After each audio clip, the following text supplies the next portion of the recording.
Vamos a empezar puntualmente para ver si terminamos puntualmente y tenemos un poco de respeto para los que les toca estar de pie. Así que hay que abreviar un poco.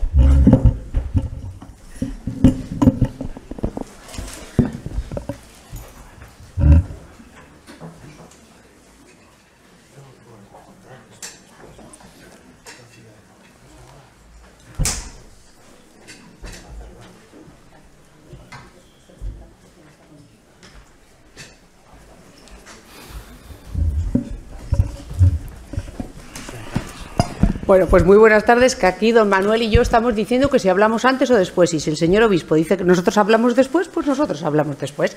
Lo primero, muchísimas gracias a todos por estar aquí. Como veis, se está hablando primero. Don Manuel, ¿en qué habíamos quedado?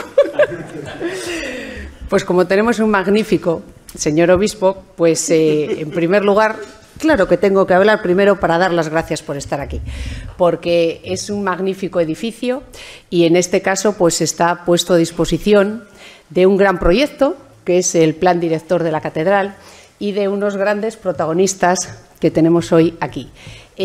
Como hay mucha gente, como hay gente que está de pie, pues efectivamente vamos a ser muy breves para que lo importante sea lo que nos cuenten los dos arqueólogos, la forense y también el arquitecto director de obra.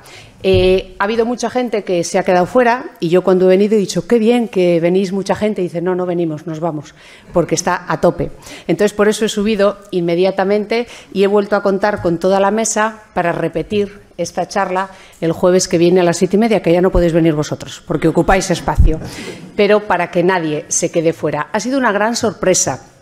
Y estoy segura de que este interés que ha suscitado en todos vosotros es porque ya sabéis que hemos descubierto algo maravilloso, que ya sabéis que con lo que hemos descubierto pues cambia la historia de Santander, porque ahora nos explicarán pues el trabajo que llevan haciendo en la primera fase de la obra, que paramos para hacer una segunda fase de la obra, para ampliar la dotación económica, porque si conocemos la historia de la ciudad, una historia documentada, podremos valorar más nuestra ciudad, podremos valorar más la joya que tenemos en el entorno de la catedral. Y por eso, pues, don Manuel y el Ayuntamiento, pues estamos encantados del trabajo que estáis haciendo, además con muchísimo mimo, con muchísima profesionalidad y también con mucha ilusión. Por parte del Ayuntamiento, bueno, pues hay concejales de varios grupos políticos y César, que es el concejal que ha estado pues defendiendo este proyecto, defendiendo estos hallazgos y diciendo, pues sí, claro que sí, que hay que sacar fondos para descubrir lo que hay ahí, para documentarlo y para que los santanderinos conozcan y valoren lo que tenemos. Así que por eso yo creo que primero va a ser Clemente quien nos hable y como lo que nos van a contar es muy interesante, pues yo ya no os voy a hablar más porque luego ha hablado Manuel. Gracias por haber venido y de verdad que es una joya lo que nos van a contar ahora. Tienes que poner eso.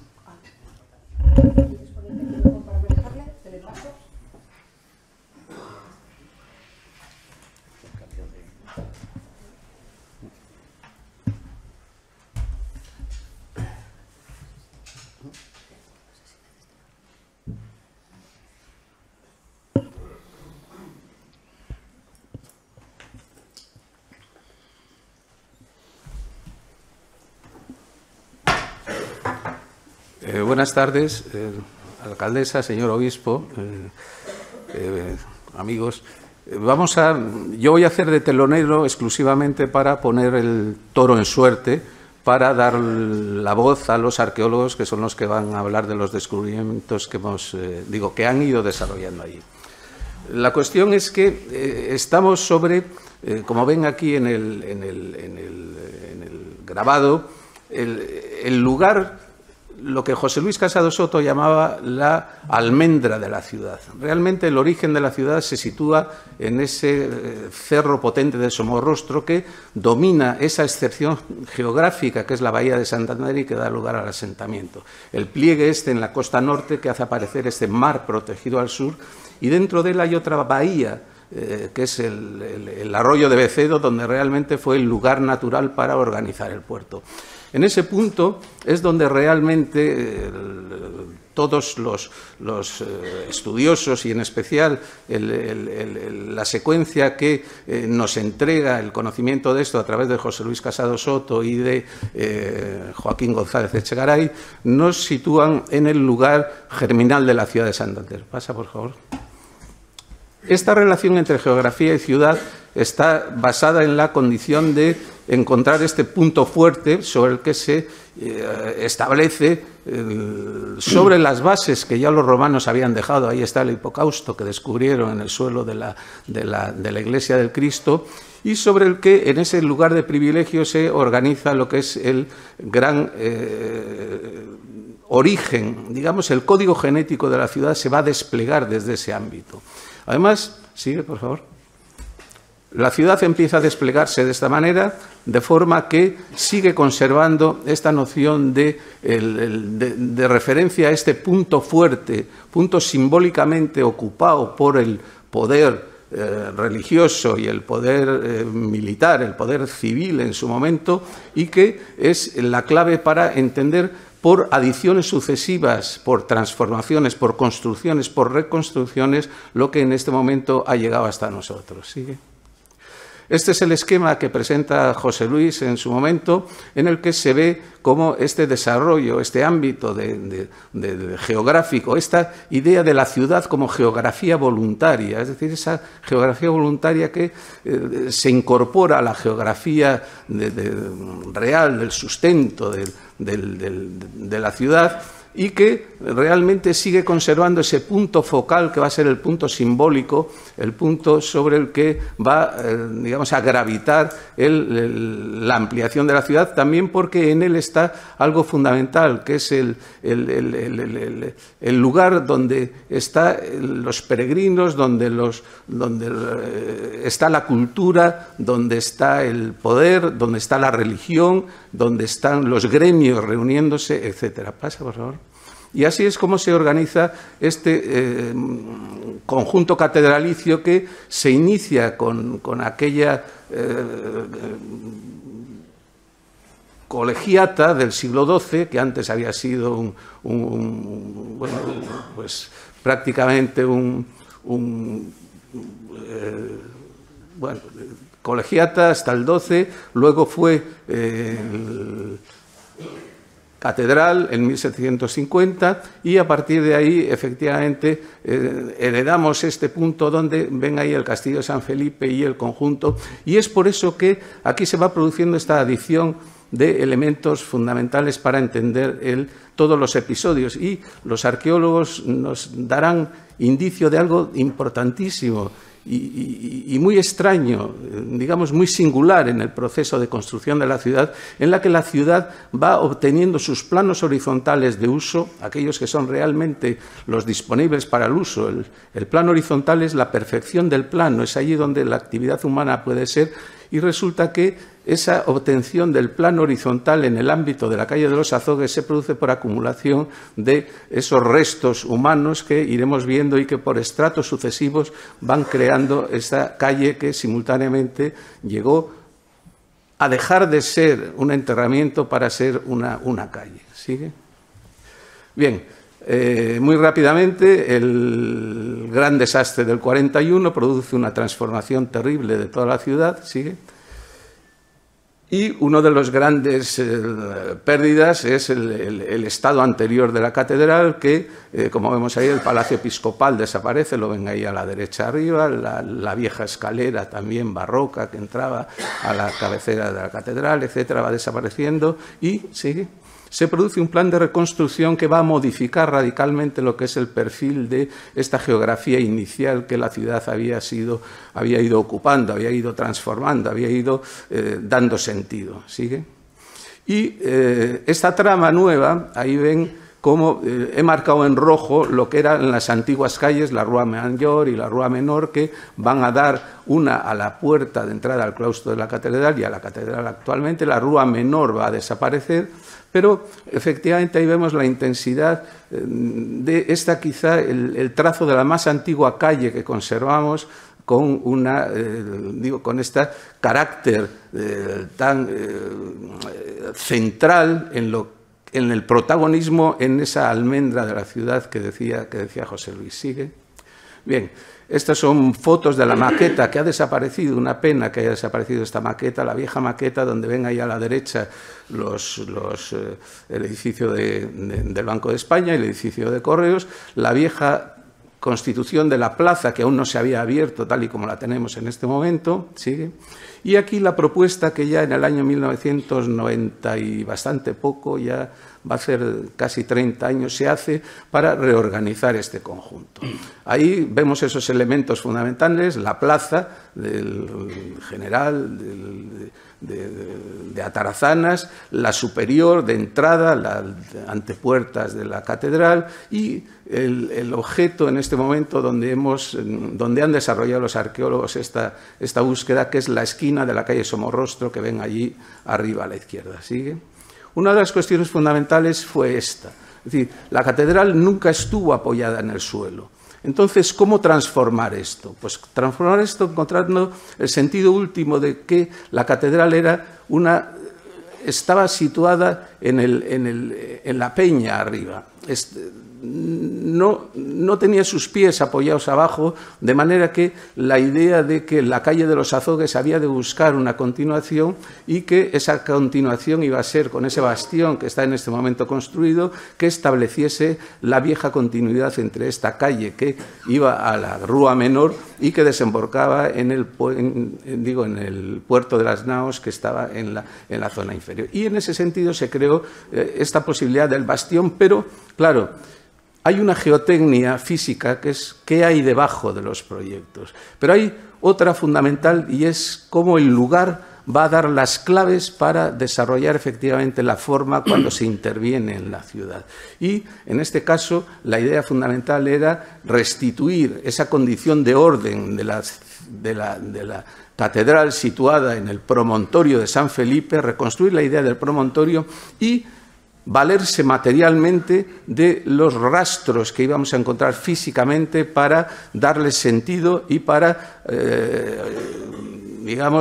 constituir con ellos la nueva realidad.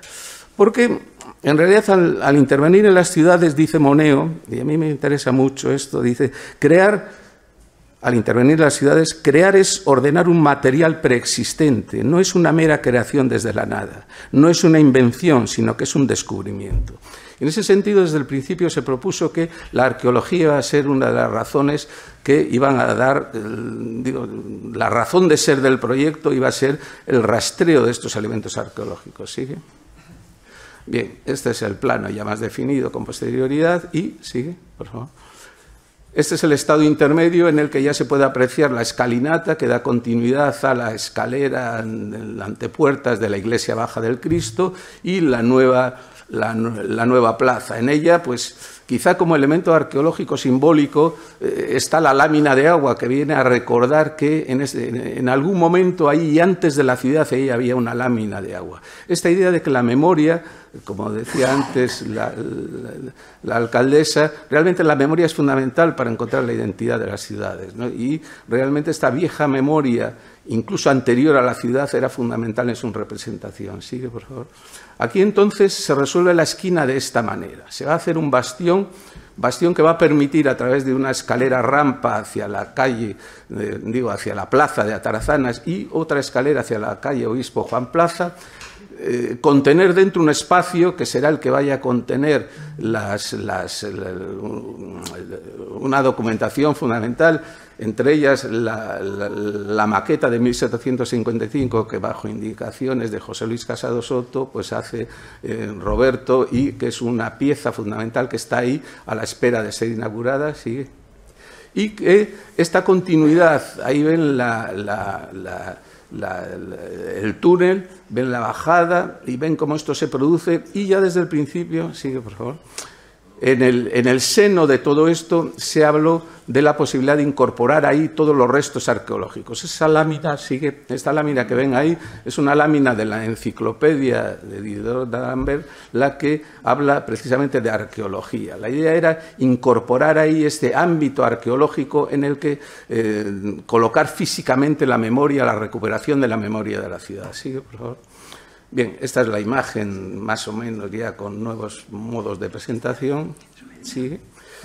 Y se empieza a elaborar en esa zona inferior, bajo ella, la posibilidad de reconstruir, pero además sigue con las mismas piedras que había ahí y que se han encontrado. ¿Qué mejor material para restituir, para rehacer la ciudad, para reconstruir la ciudad sobre ella misma, tal y como la propia iglesia, catedral había sido antes colegiata, había sido antes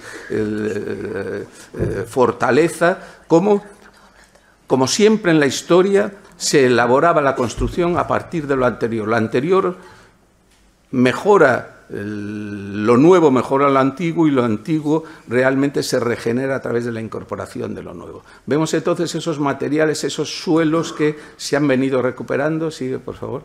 Aquí a la izquierda pueden ver la presencia de ese viejo muro, una joya de muro hecho en 3 lienzos, de los que hablarán luego los arqueólogos, y cuya presencia es elemento fundamental a la hora de componer el espacio interior del bastión de la zona inferior. Es decir, en vez de componer con, digamos, coloquialmente, con inventos, componer con elementos tan sustantivos como la memoria de esos 3 muros que están ahí presentes y fundamentales en la idea de la construcción de esa ciudad, en la construcción de ese plano horizontal. Sigue, por favor. Y a partir de ahí, pues todas estas piezas que hemos ido encontrando, como esta atarjea, que según proviene de la vieja atarjea romana que cae desde arriba. Los arqueólogos tienen una idea mucho más precisa científicamente de ello, pero realmente conecta con lo de arriba, y poéticamente para mí me parece que es fundamental esa interacción llegando hasta el hipocausto del Cristo. Sigue, por favor. Y así entonces se ha conservado esto en la parte de abajo. Sigue, por favor. Y en la plataforma, subiendo hacia arriba, incluso verán ustedes que el muro, ese que está ahí, ese triple muro que da acceso a la calle Azogues en la parte superior, pues es una presencia, sólida presencia, que dialoga con el ámbito actual. A partir de esto, sigue, se ha dejado esta gran contrafuerte que emula formalmente la condición de fortaleza, de ciudadela que tenía el conjunto catedralicio, y a partir de este proceso de proyecto, sigue, por favor, pues resulta que al levantar la parte de arriba, y ya con la colaboración desde el inicio, como les comentaba al principio, de los arqueólogos, para ir armando con los materiales que realmente extrajésemos de esa geotecnia histórica que estaba en el sustrato, pues encontramos que aquí se estaban produciendo unos procesos de acumulación riquísimos en la génesis de esta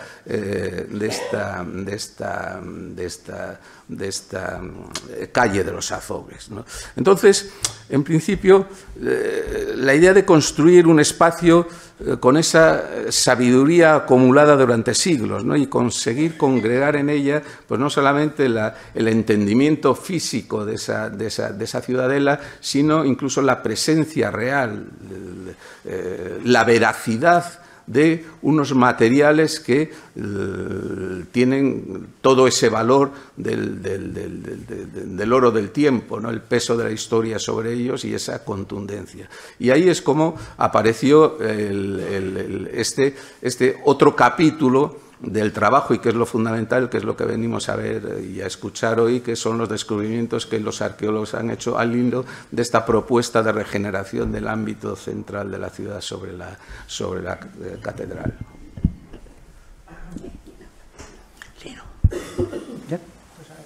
Sí, voy. Lo único, me pongo yo donde Clemente, ¿no? Ah, sí. Vale. Porque...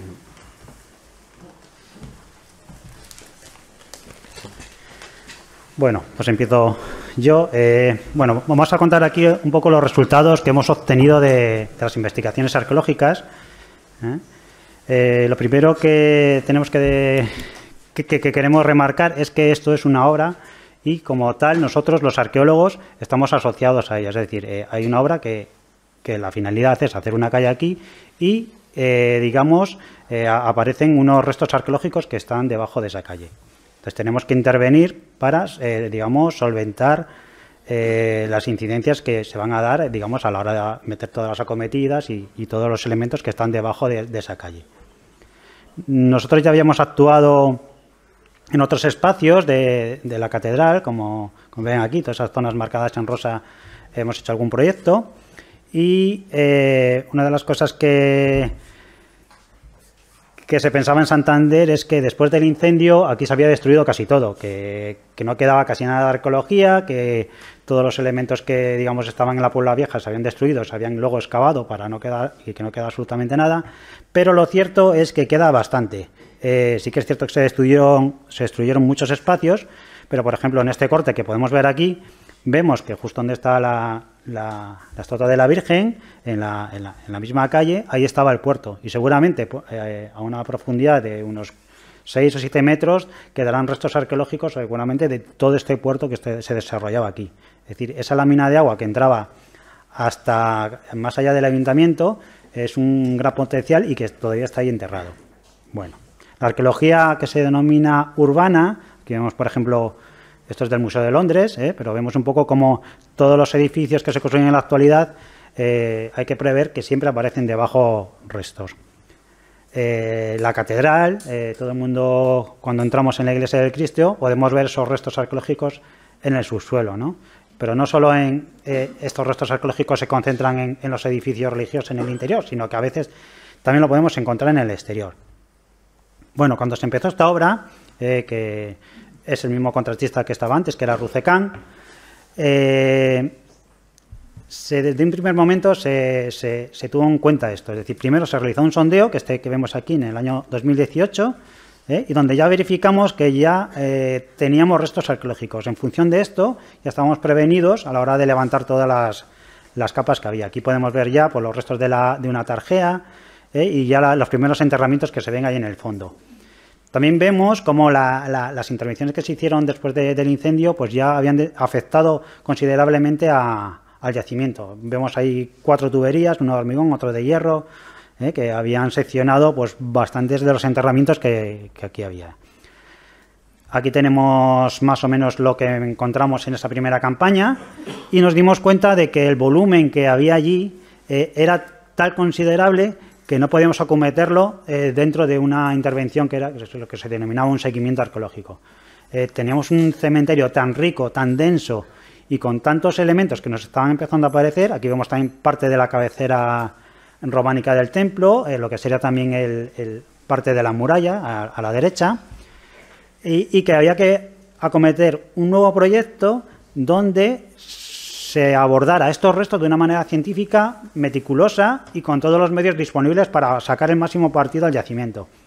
Ahí ya incluimos todos los elementos que antes no teníamos, por ejemplo, el tener en el equipo una antropóloga, el poder hacer análisis de ADN, de isótopos para conocer la dieta, una serie de análisis que no estaban contemplados, dataciones de carbono 14, etcétera, y que desde este momento sí los podemos introducir. Bueno.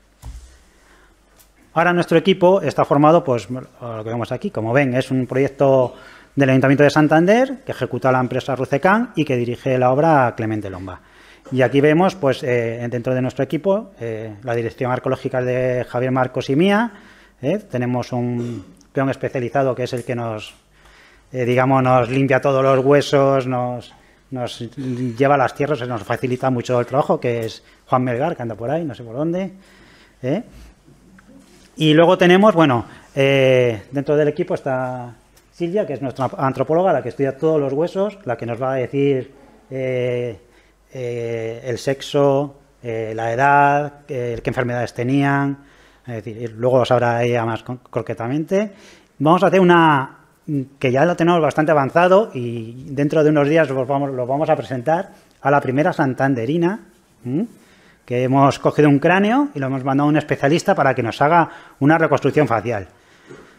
Pero eso todavía no lo vamos a enseñar porque hay que matizar algunos detalles. Bueno, tenemos también en el equipo a una conservadora, que es Gemma Lavallen, para que nos ha hecho el levantamiento de algunos elementos que nos aparecen. Y bueno, aquí abajo vemos también toda la gente que nos ha colaborado también para análisis de morteros y madera, dataciones, etcétera.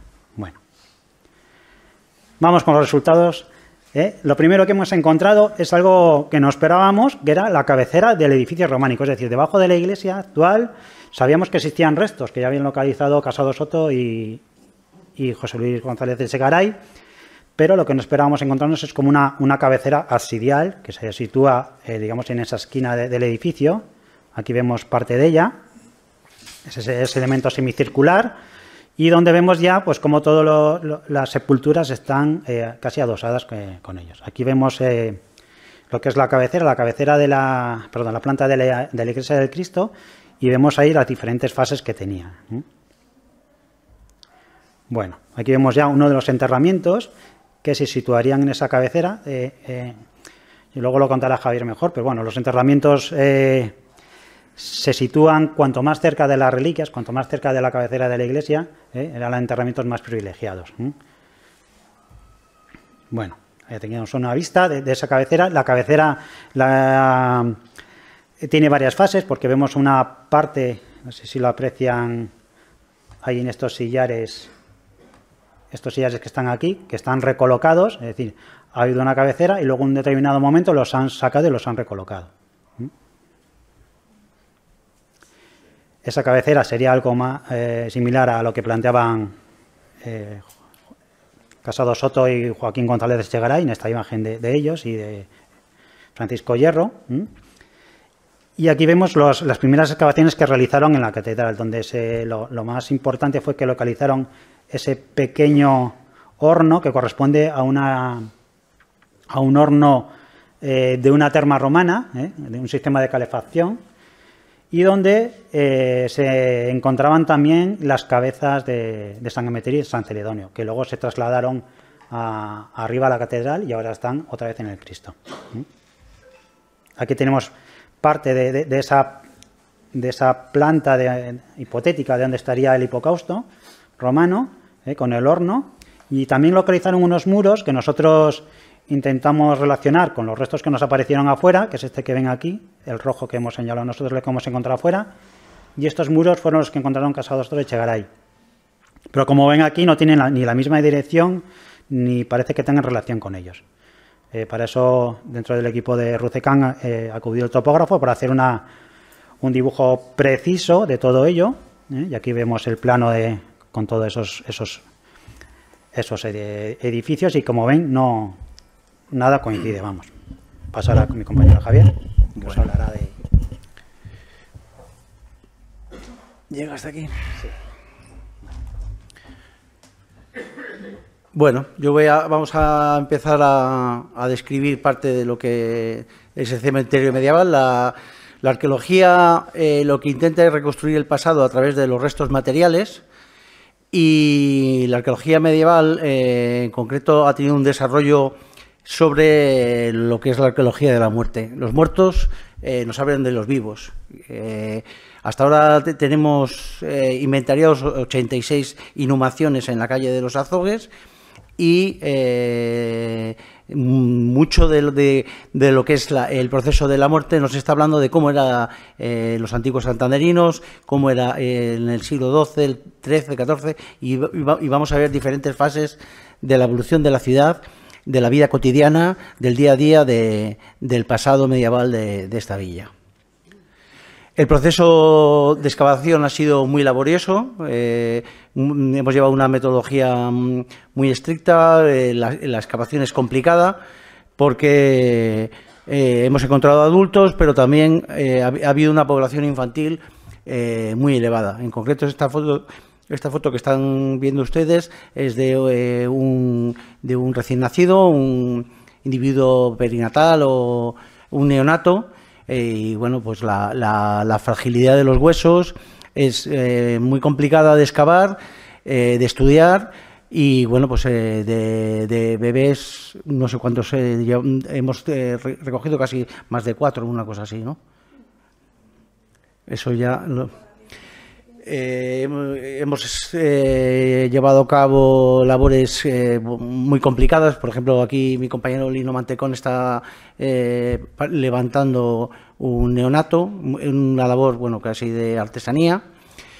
Y el yacimiento es también muy complejo, porque es complejo, pero a la vez muy rico, porque hemos tenido la suerte de encontrar restos de maderas, de ataúdes. Tenemos madera del siglo XII, ataúdes del siglo XIII, y la complejidad de extraer esas piezas, de recuperar patrimonio medieval, aquí sí que hemos tenido una colaboración de la conservadora Gema, que está también aquí en la sala, que le agradezco que haya venido. Con ello, pues el sitio, el enclave es muy complejo, pero a la vez de complejo, pues es muy fértil y, bueno, es una joya dentro del corazón de la ciudad, tener este enclave. El yacimiento tiene distintas fases, que vienen a ser el cementerio desde el siglo XII al siglo XIV o finales del XIV, y en esta imagen pueden ver que tiene como dos periodos. Uno que es el que aparece con la tercera capa, que es una necrópolis que responde a cuando la villa tiene una presión demográfica muy elevada, que sería en tiempos bajomedievales, el siglo XIV, el siglo XV. Es una necrópolis muy densa, digamos de estratificación vertical. Hemos levantado como 3 capas, 3 niveles de enterramientos.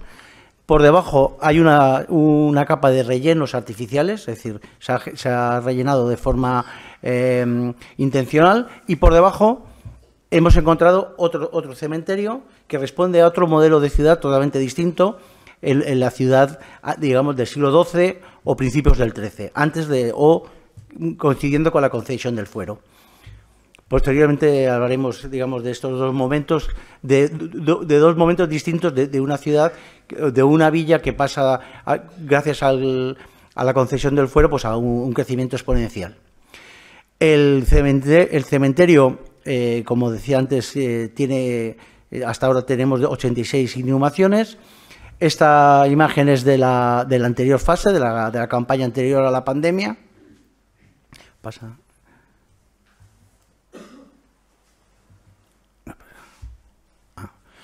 Y en esta imagen quiero para que se hagan la idea de la densidad y la complejidad, esta es, digamos, la parte de la necrópolis que está contigua a la muralla medieval.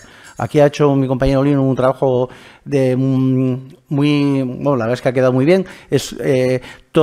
Cuando excavamos se hace un plano, una fotogrametría, digamos, es una ortofoto que es como funciona como un plano. Esta sería la capa superior, y vamos a ir viendo capa por capa, es decir, haciendo un viaje al pasado, contra más profundidad, más antiguos. Detrás de esta parte, esta es lo que este año hemos excavado, que era la parte en los momentos de la villa del siglo XIV, con una densidad muy complicado de excavar, estaban revueltos, aunque con una colocación ortodoxa, porque todos están orientados al este, esperando la resurrección. Es un cementerio cristiano. Responde, vamos, a lo usual en estas latitudes. En este periodo todavía en la península ibérica hay la presencia musulmana, hay cementerios judíos, es decir, pero en la Villa de Santander es un cementerio en el que todo el rito es cristiano. Seguimos profundizando y aquí nos siguen ya apareciendo más inhumaciones. Estas ya responde a ese momento de una necrópolis en la que cada difunto tiene su espacio. Hay, digamos, no hay, digamos, una ocupación densa, y ya nos empiezan a aparecer los ataúdes de madera. Esto es casi lo que ahora mismo casi tenemos. Es una nueva tipología, o una tipología muy desconocida en Cantabria. Son unas ataúdes que solo son, digamos, unas laudas, unas planchas de madera que hemos encontrado en Inglaterra similitudes de este tipo de tipología, en el cual solo ponían, digamos, unas tablas, que luego lo describiré con más detalle.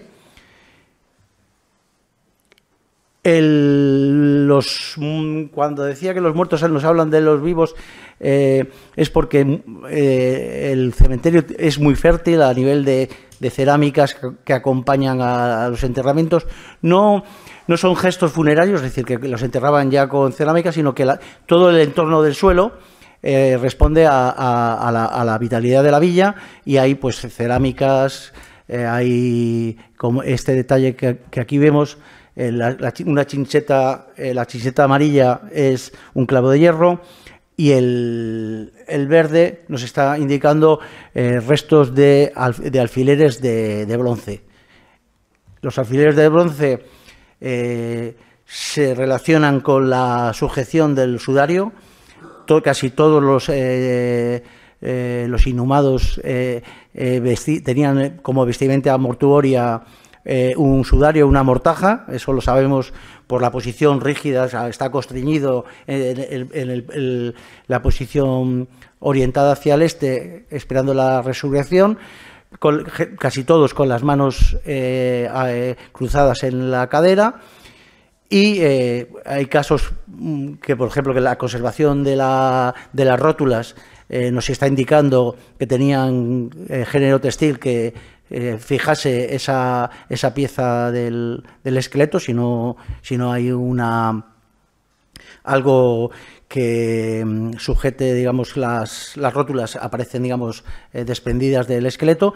Y hemos tenido la suerte de encontrar estas piezas de los alfileres que nos hablan, pues bueno, de una preocupación por el tránsito al más allá y esas ceremonias funerarias en el medievo.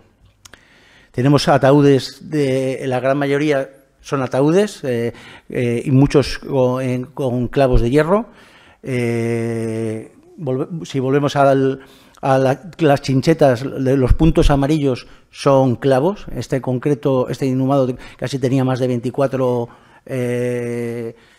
clavos que, digamos, ordenando y cartografiando los clavos, hemos podido reconstruir las formas de los ataúdes.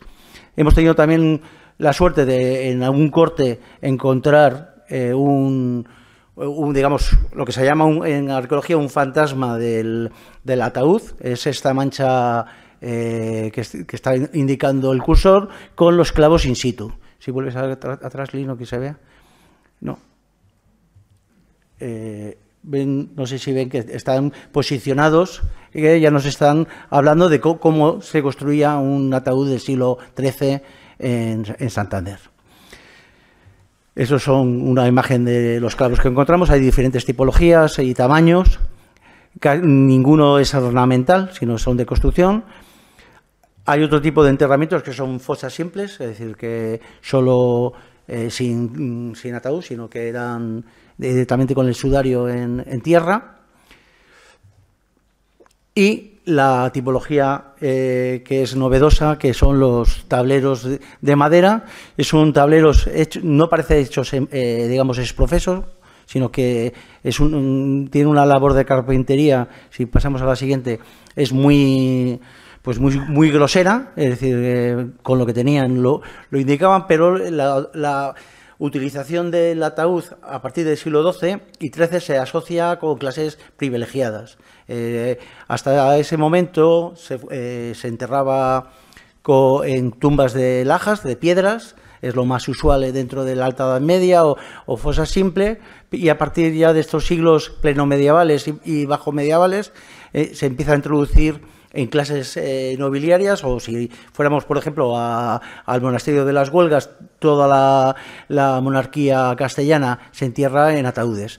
En la calle Azogues está muy cerca de la antigua cabecera románica, que es un lugar privilegiado, cerca de la cabecera, cerca de las reliquias de los santos, y la conjunción con el uso de enterramientos suntuarios como son los ataúdes, creemos que estamos no en un lugar digamos, de la alta sociedad de la villa, que estarían enterrados dentro de ya en estos momentos dentro de la iglesia, o tendrían sus capillas particulares, como es esta capilla de Santiago de los Escalante, pero sí una alta burguesía, o lo que en la documentación se habla de los hombres buenos, es decir, gente o familiares que estaban dentro de del concejo de la villa, o con ciertos privilegios dentro del estatus de la sociedad santanderina de aquella época. Esto es, por ejemplo, es la lauda sepulcral de Pedro de Corbán del siglo XIII, que se decía que estaba en la iglesia del Cristo.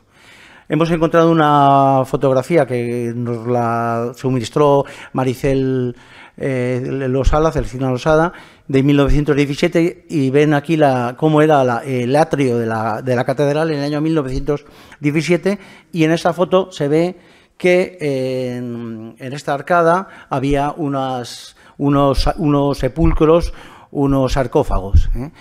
Digamos, la alta nobleza o los linajes de los Escalante, los Calderón, es decir, esos tenían espacios sepulcrales próximos o del interior ya de la iglesia colegial, y en la calle de los Azogues, lo que podría ser lo que la documentación medieval habla de la calle del cementerio, pues sería pues una parte del estrato más superior de la sociedad de Santander. Bueno, sigue la siguiente. Una de las grandes novedades de la intervención es que todo el cementerio se construye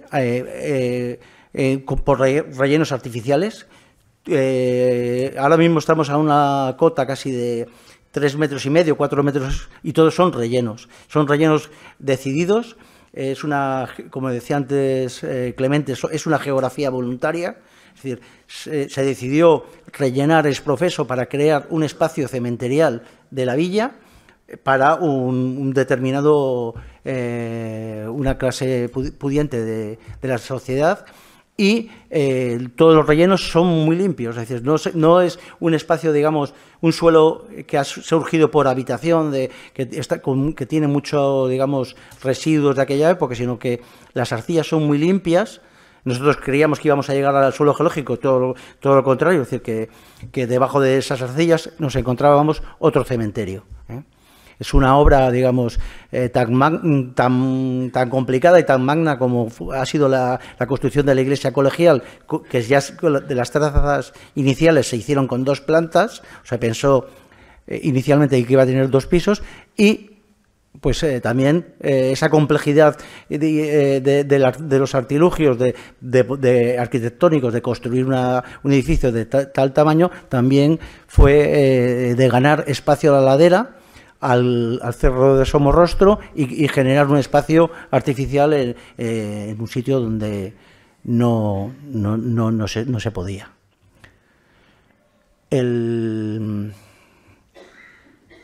Ese es un plano del siglo XVIII, y digamos, toda esta zona es lo que se rellenó en el medievo, a partir del siglo XII, para generar ese espacio de cementerio.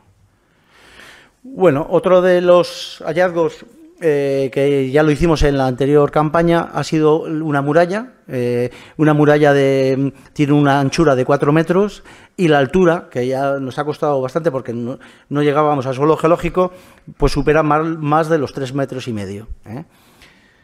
Es una muralla que es la imagen que tienen aquí. Esta es digamos, la fachada que da al cementerio.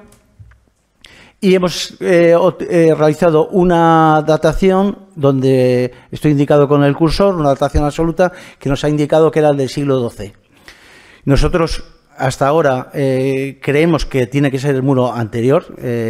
Sí es verdad que mucho de lo que estamos diciendo, es decir, nos tienen que perdonar que todavía no tenemos conclusiones categóricas, porque todavía estamos en la labor de campo, nos falta toda la labor de laboratorios, la labor de inventario, de, digamos, correlacionar todo para llegar a conclusiones pues categóricas.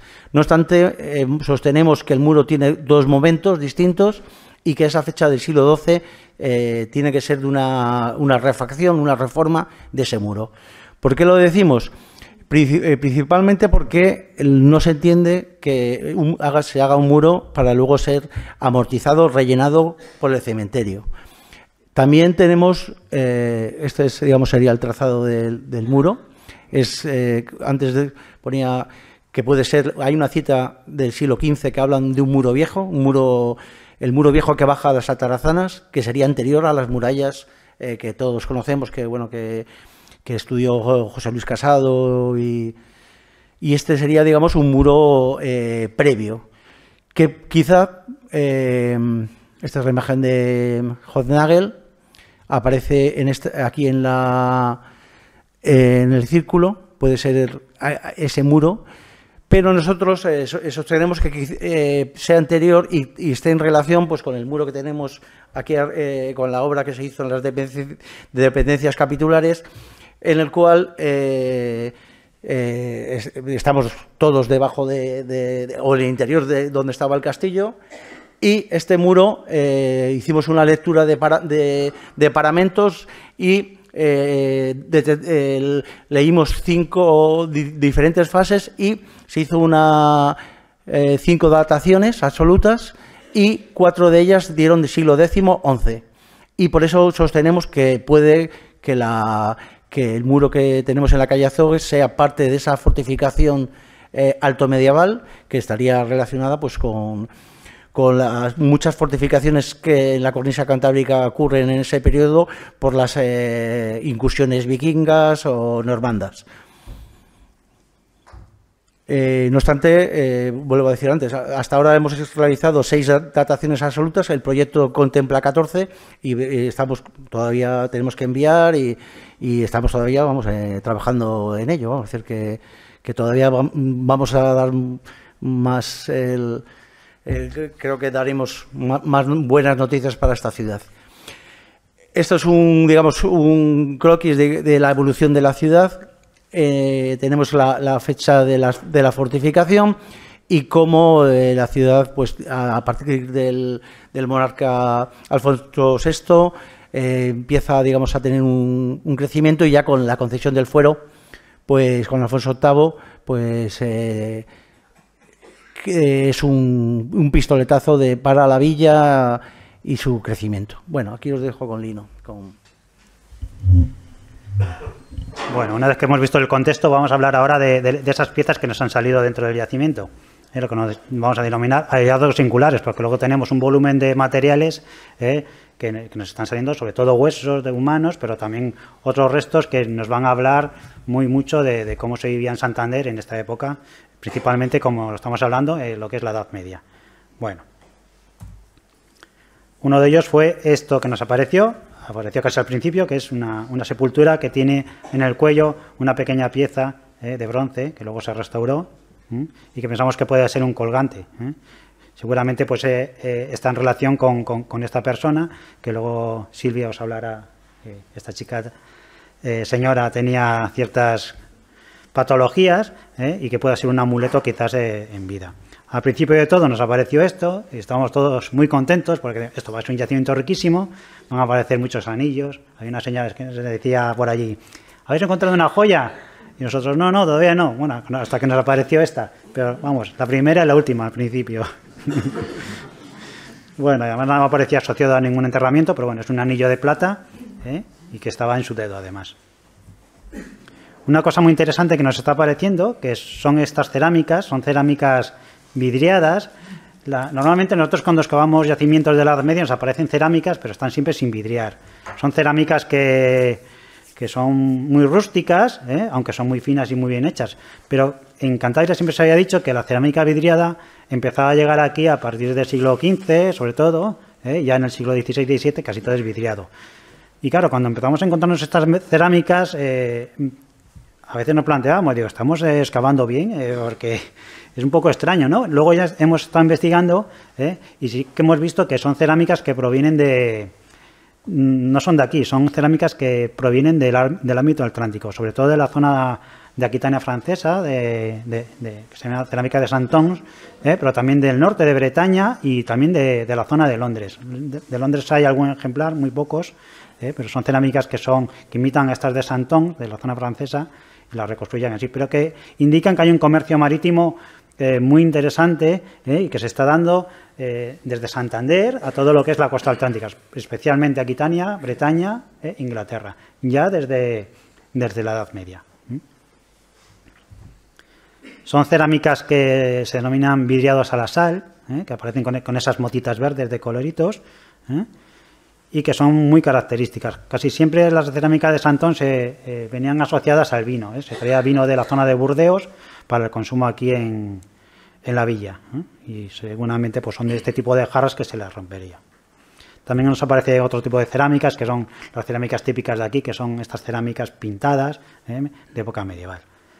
Bueno, hemos encontrado también algunas monedas. Estas son las que se pueden leer. Han aparecido otras, pero que incluso restaurándolas no se ve nada. Eso es porque el sustrato donde están enterradas es muy ácido y tiene muchas sales, entonces esto corroe lo que son las monedas y no se conservan nada. Aún así vemos estas que ven aquí, que bueno, hay algunas que son más recientes y que corresponden al cementerio que es, digamos, más reciente, ese que hablaba antes Javier, donde estaban todos acumulados de una manera más densa, ¿no? Y hay otras que son estas de aquí, las monedas de Alfonso X, que aparecen ya en los estratos de las sepulturas más antiguas. Una de las cosas que nos ha sorprendido es lo que denominamos un festín medieval. Cuando estamos haciendo el pozo para ver la profundidad que tenía la muralla, nos encontramos un nivel plagado de conchas, de huesos, de carbones, de una zona que estaba quemada y pegado justo a la muralla. Claramente se trataba digamos, de un basurero, de alguien que se habían comido, digamos, sobre todo muchas conchas, y las habían depositado, bueno, en esta zona a modo de basurero. Lo que no nos imaginábamos es que en este festín había algo que nos iba a sorprender y que gracias a la colaboración de Gerardo García Castrillo, el director del Museo Marítimo, pues logramos identificar. Ya nos esperamos que era algo que no era normal, porque el tamaño de las piezas que allí teníamos pues no era lo que normalmente nosotros encontramos, que suelen ser por restos de bóvidos, de cabras, etcétera. Pero un hueso tan grande, no nos esperamos que pudieran ser una ballena. Aquí tenemos los restos, esto que ven aquí, que es un disco intervertebral, aparece entre vértebra y vértebra de ballena, un fragmento de una costilla de ballena, que además está cortada intencionalmente para consumirla, para trocearla. Y luego este otro diente que vemos aquí, que está en estudio, pero que seguramente también pertenezca a un cacholote o a una orca. Bueno, aquí este sello no es de aquí, pero es uno de los primeros sellos, es Fuenterrabía, en el País Vasco, cuando aparecen en la Edad Media pues pescando una ballena. ¿Cuál, perdón? Bueno, aquí tenemos un dibujo de ese disco intervertebral y aquí vemos uno completo, será un disco bastante grande y que seguramente pues se reaprovechó. A veces sí que hay datos de que muchas piezas de ballena se utilizan como tablas de cortar. Seguramente pues quizás este disco pues tuvo esa función. Y aquí tenemos ese imaginario de la Edad Media, los monstruos que aparecen siempre en las iluminaciones de los manuscritos medievales, como estas que ven aquí. Esto que es una de las leyendas más típicas, que es gente que digamos, se encuentra una ballena y hacen fuego encima de ella, entonces la ballena se mueve y piensan que es una isla que se mueve. Bueno, un hallazgo también muy singular es este que vemos aquí, que es un trozo de concha que tiene una perforación, una concha de peregrino, que apareció no asociado a una sepultura, pero muy cerca. Y quiere decir que también que uno de los que se ha enterrado aquí era un peregrino del Camino de Santiago. Aquí tenemos una imagen románica de un peregrino y vemos como en el bolso que lleva esa concha ahí atada. Entonces, estas conchas venían siempre con una perforación, en este caso longitudinal, pero a veces tenían 2 agujeritos o 3, donde lo que hacían era amarrarla en el bolso. El yacimiento que tenemos tiene también muy cerquita restos de época romana, como hablábamos antes, pero los materiales que nos aparecen a nosotros no están in situ. Son materiales que cuando han hecho la iglesia destruyeron parte de ese yacimiento romano y los restos nos los encontramos nosotros revueltos dentro del yacimiento medieval. Uno de ellos es esta piedrecita, aunque es muy pequeñita, corresponde a una tesela de mosaico romano. Para que se hagan una idea, ha traído este que está en el Museo Arqueológico de Madrid y son esas piececitas de color azul que son de vidrio, pasta de vidrio. O sea, que quiere decir que aquí en Santander debió haber algo así, pero se ha perdido.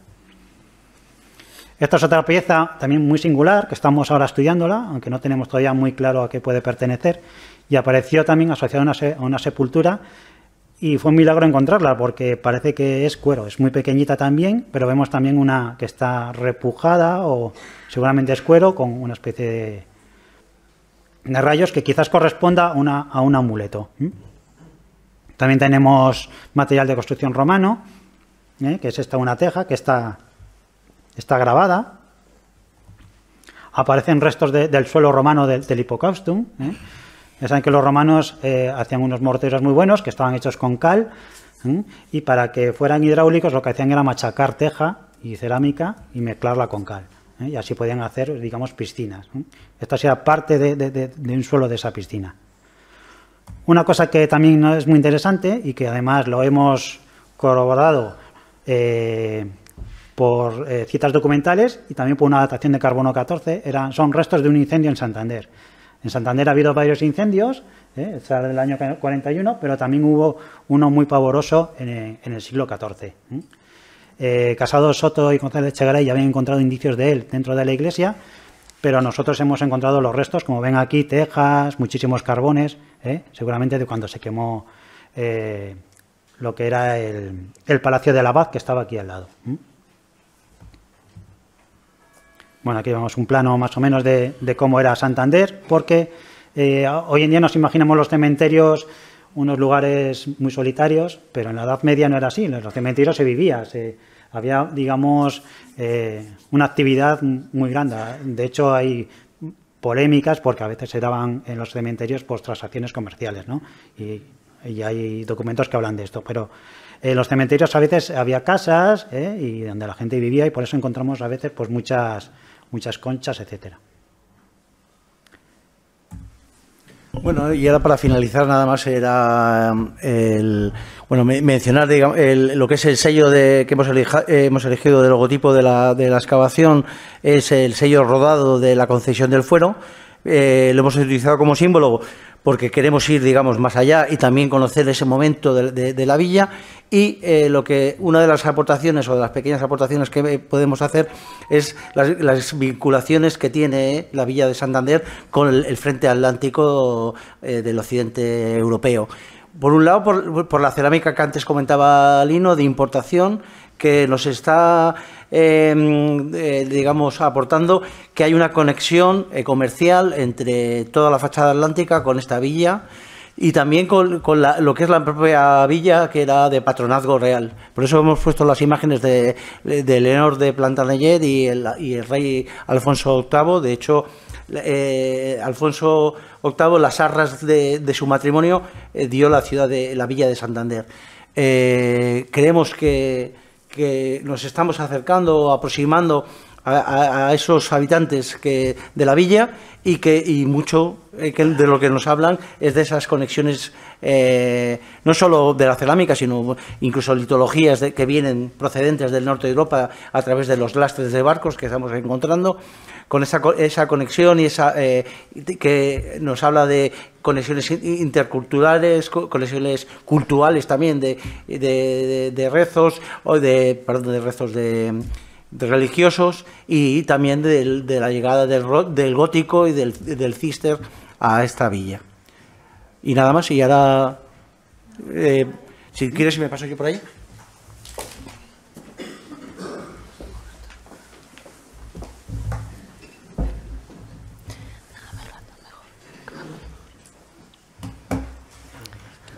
Un papel debajo. No sé si va. Vamos a tener que darle ahí.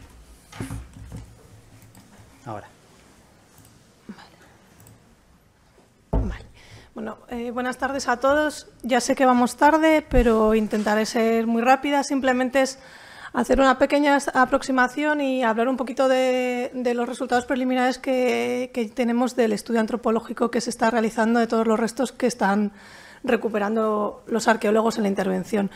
Antes que nada quería agradecer que por fin se piense en financiar y en estudiar los restos humanos, que siempre es eso que acompaña al ajuar, pero que yo, quien me conoce, siempre digo que el ajuar acompaña al muerto y es lo que tenemos que estudiar, que es realmente que nos habla de quiénes eran las personas que vivían en aquella época, estemos donde estemos. Bueno, como ya han visto un poco, los materiales que se disponen para estudio antropológico es un poco variable, hay mucho revuelto, descontextualizado, que nos da una información pobre respecto a quién pertenecían esos huesos, porque si no conocemos bien ni el contexto, ni la datación, ni si realmente pertenecen al mismo individuo, pues poco vamos a poder sacar. Podremos identificar algunas patologías, pero no podemos interpretar más los resultados. Y luego las inhumaciones, como han podido ver, son muy variables. Tenemos algunas inhumaciones en las que los restos del individuo están completos y otras en las que simplemente encontramos, pues aquí están viendo la parte inferior de las piernas y los pies. Entonces, bueno, también la información pues es menor. Aquí, bueno, pueden ver un pequeño esquema de lo que a veces encontramos en algunos individuos, que simplemente pues es una cadera, un brazo, pero aún así algo podemos encontrar. La metodología aplicada es prácticamente la misma que han utilizado los arqueólogos.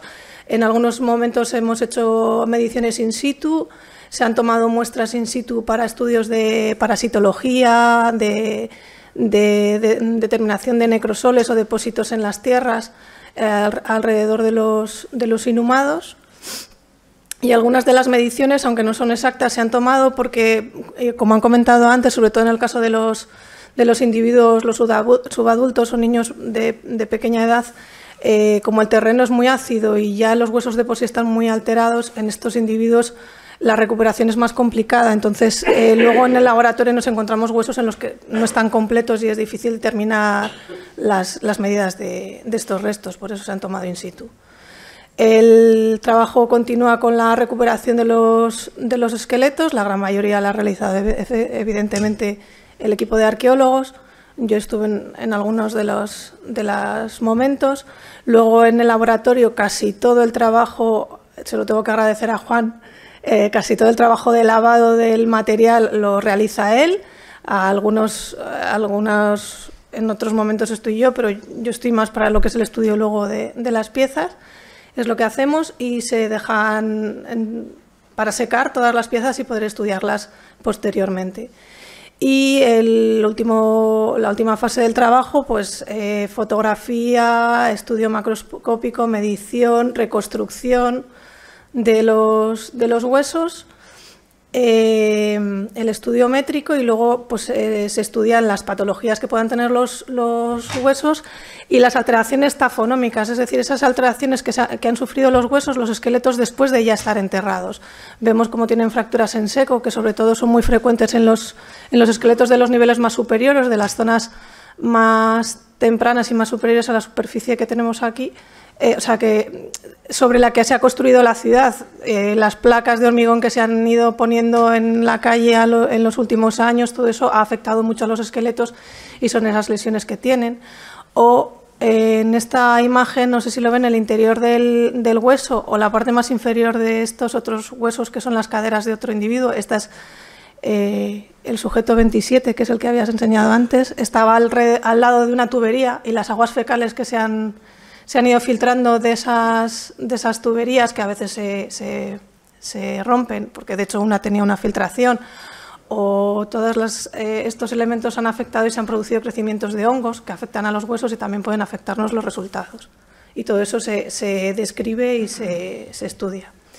Y por último, en combinación con lo que los arqueólogos recuperan de los datos arqueológicos, pues se hace un análisis que se denomina arqueotanatológico o de arqueología funeraria para determinar el ritual de los muertos. Como ya han explicado los arqueólogos, podemos ver, aunque el ritual es cristiano ortodoxo, los muertos de la última fase del cementerio tienen una superposición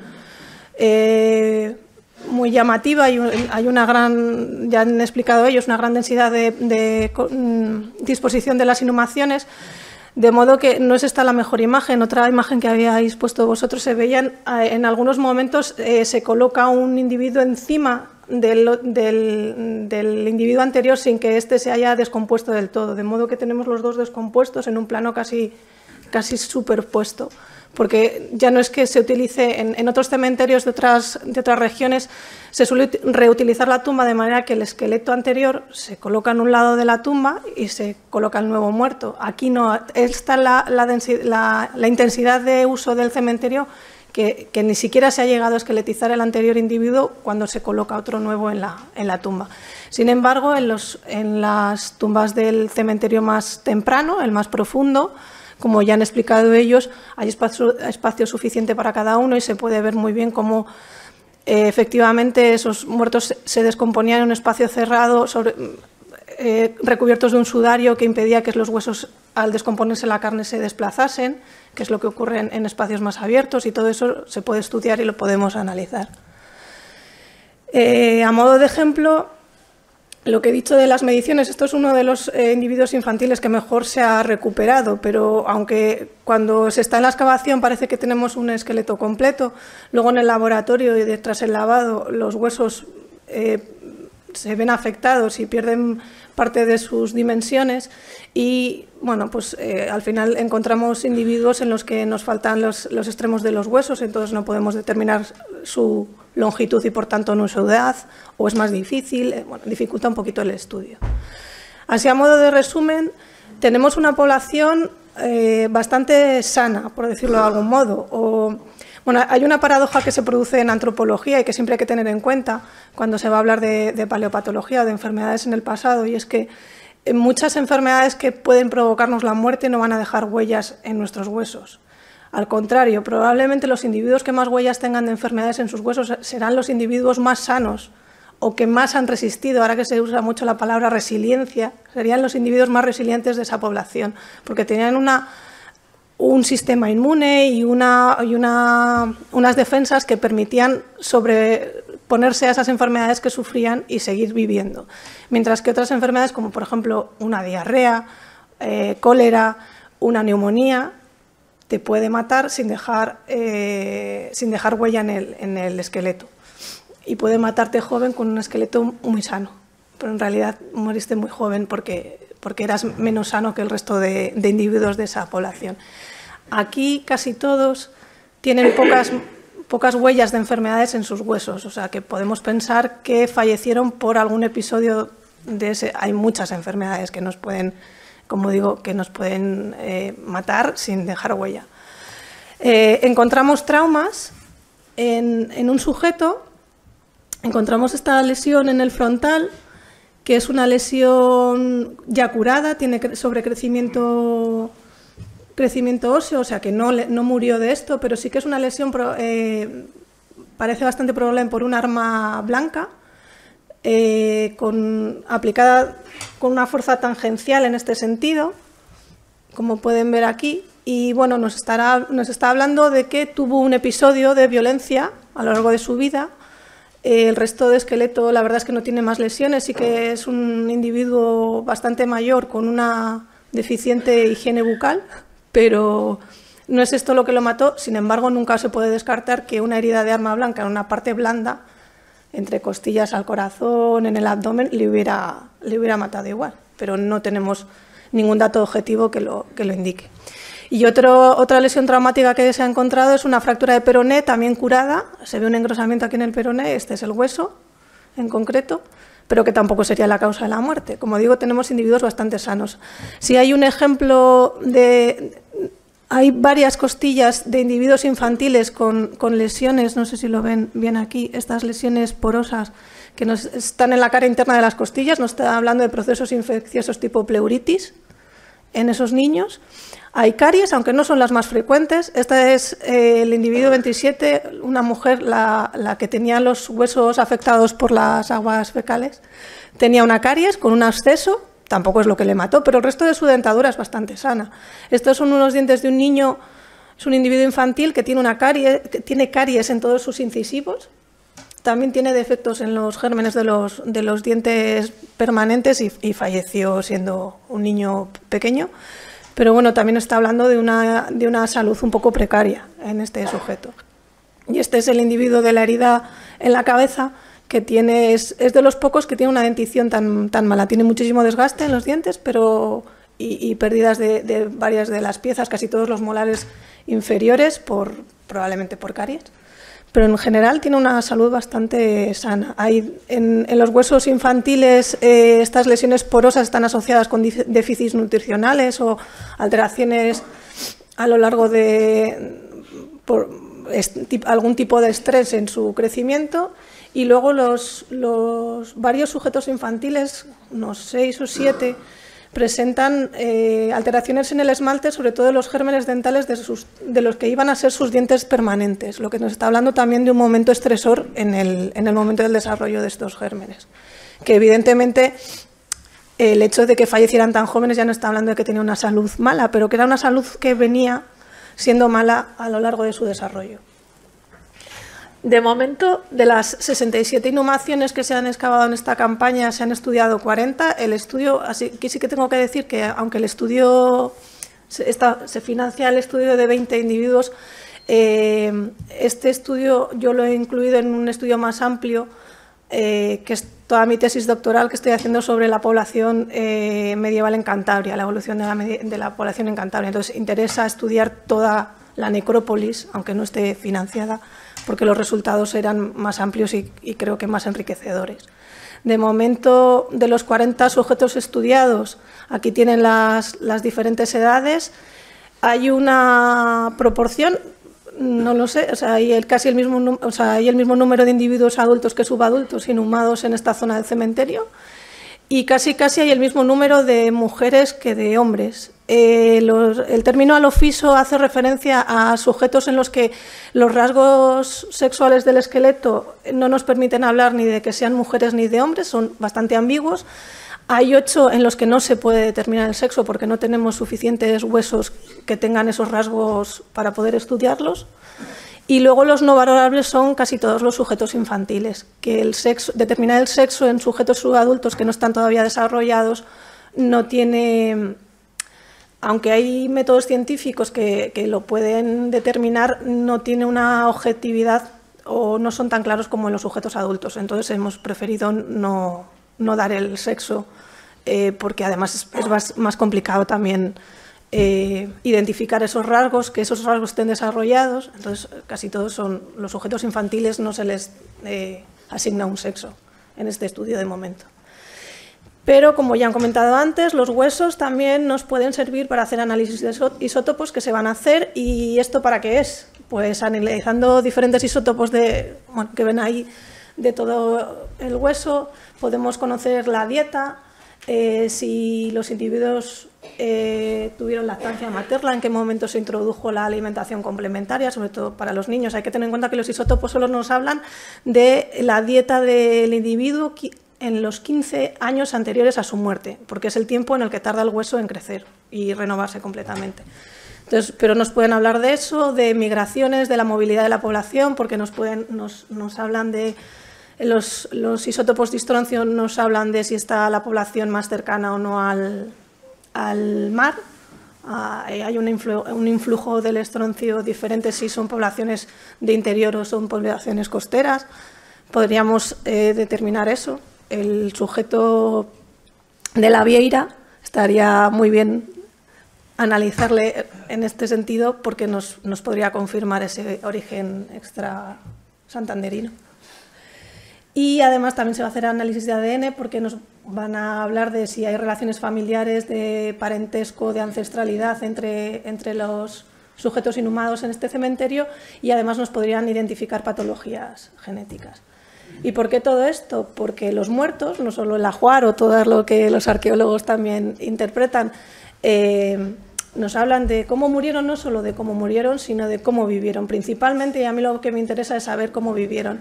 su estado de salud, la higiene, los cuidados que recibieron, la alimentación, qué trabajos pudieron hacer, las relaciones sociales, porque la gente que vivía en Santander en la Edad Media era gente como nosotros, que trabajaba, comía, se divertía, jugaba, tenía hijos y bueno, y es un poco lo que vamos a intentar saber con este estudio. Nada más.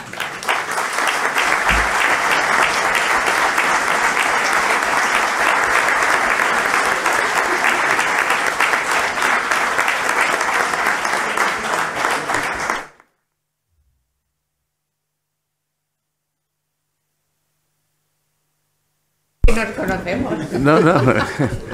No, quería comentar que efectivamente este ha sido un trabajo muy singular y que hay que agradecer al entendimiento que el Ayuntamiento tuvo, en este caso vía César y vía la Alcaldía. Entender que un proceso urbano de transformación puede ir mucho más allá para encontrar todos estos datos sobre la génesis de la ciudad y demás. Entonces, incorporar la arqueología, incorporar la anatomía, incorporar la transformación de la ciudad y, por lo tanto, ir construyendo no solamente físicamente, sino la propia historia de la ciudad, yo creo que ha sido un grandísimo acierto y un escasísimo, es decir, hay muy pocos ejemplos de este tipo. De manera que eso me interesaba mucho decirlo porque yo creo que es fundamental la amplitud que desde un proyecto simplemente de construcción adquirió para llegar a todo esto, ¿no? Sí, ya digo yo que César es lo mejor que tengo. Claro que sí.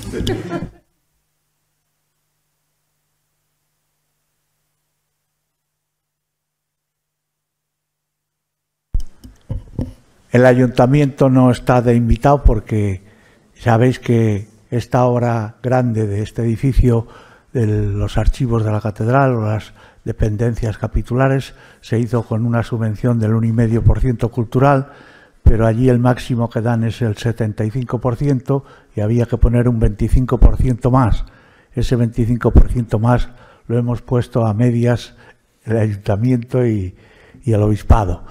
Y estas son dependencias capitulares, quiere decir que no son mías ni son del obispo, sino que son del cabildo, de la catedral, los canónigos, y que estamos muy contentos de poder colaborar en estas tareas también culturales, científicas, porque el arte y la cultura ha ido siempre muy unida a la religión y nosotros no solo no nos oponemos a las investigaciones, sino que al revés, colaboramos todo lo que es posible porque cuanto más ciencia tengamos también podemos tener una fe más pura y más depurada. Muchas gracias, nos han desbordado, perdonen las inconveniencias de no poder estar sentados todos, pero hasta pronto, lo divulguen para que la próxima sesión no llegue a tanto, pero casi. El jueves próximo.